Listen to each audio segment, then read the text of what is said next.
The very next day, the first golden ticket was found. The finder was a boy called Augustus Gloop, and Mr. Bucket's evening newspaper carried a large picture of him on the front page. The picture showed a 9-year-old boy who was so enormously fat he looked as though he had been blown up with a powerful pump. Great flabby folds of fat bulged out from every part of his body, and his face was like a monstrous ball of dough, with two small, greedy, curranty eyes peering out upon the world. The town in which Augustus Gloop lived, the newspaper said, had gone wild with excitement over their hero.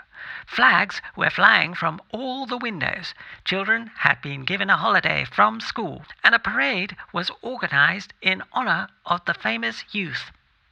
"I just knew Augustus would find a golden ticket," his mother had told the newspaper men.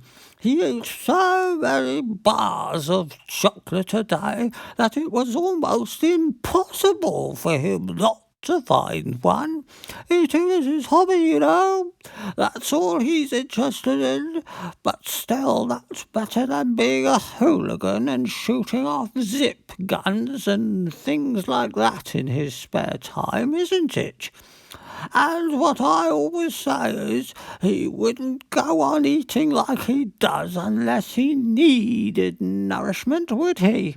It's all vitamins anyway. What a thrill it will be for him to visit Mr. Wonka's marvellous factory. We're just as proud as anything." "What a revolting woman," said Grandma Josephine. "And what a repulsive boy," said Grandma Georgina. "Only 4 golden tickets left," said Grandpa George. "I wonder who will get those." And now the whole country, indeed the whole world, seemed suddenly to be caught up in a mad chocolate-buying spree, everybody searching frantically for those precious remaining tickets. Fully grown women were seen going into sweet shops and buying 10 Wonka bars at a time, then tearing off the wrappers on the spot and peering eagerly underneath for a glint of golden paper. Children were taking hammers and smashing their piggy banks and running out to the shops with handfuls of money.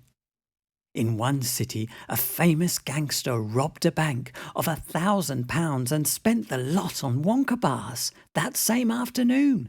And when the police entered his house to arrest him, they found him sitting on the floor amidst mountains of chocolate, ripping off the wrappers with the blade of a long dagger. In far-off Russia, a woman called Charlotta Russa claimed to have found the second ticket, but it turned out to be a clever fake. The famous English scientist Professor Foulbody invented a machine which would tell you at once, without opening the wrapper of a bar of chocolate, whether or not there was a golden ticket hidden underneath it. The machine had a mechanical arm that shot out with tremendous force and grabbed hold of anything that had the slightest bit of gold inside it, and for a moment it looked like the answer to everything. But unfortunately, while the professor was showing off the machine to the public at the sweet counter of a large department store, the mechanical arm shot out and made a grab for the gold filling in the back tooth of a duchess who was standing nearby. There was an ugly scene, and the machine was smashed by the crowd. Suddenly, on the day before Charlie Bucket's birthday, the newspapers announced that the second golden ticket had been found. The lucky person was a small girl called Veruca Salt, who lived with her rich parents in a great city far away. Once again, Mr. Bucket's evening newspaper carried a big picture of the finder. She was sitting between her beaming father and mother in the living room of their house, waving the golden ticket above her head and grinning from ear to ear. Veruca's father, Mr. Salt, had eagerly explained to the newspaper men exactly how the ticket was found. "You see, boys," he had said. As soon as my little girl told me that she simply had to have one of those golden tickets, I went out into the town and started buying up all the Wonka bars I could lay my hands on. Thousands of them I must have bought. Hundreds of thousands. Then I had them loaded onto trucks and sent directly to my own factory.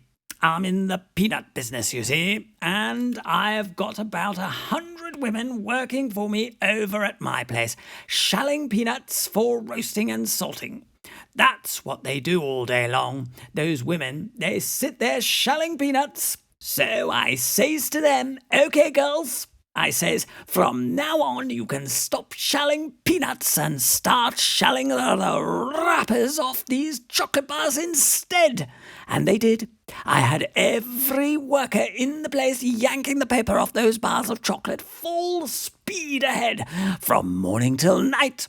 But 3 days went by and we had no luck. Oh, it was terrible.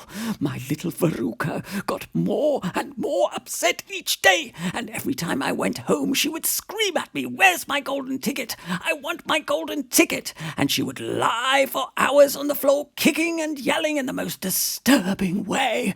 Well, I just hated to see my little girl feeling unhappy like that, so I vowed I would keep up the search until I had got her what she wanted.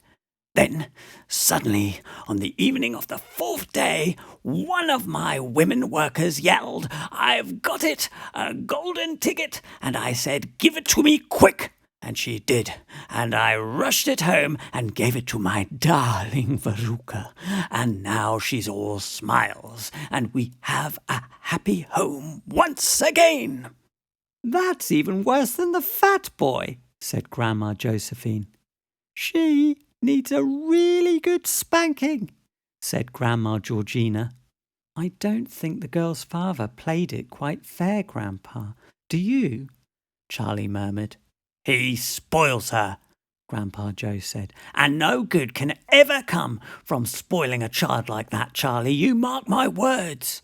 Come to bed, my darling, said Charlie's mother. Tomorrow's your birthday, don't forget that.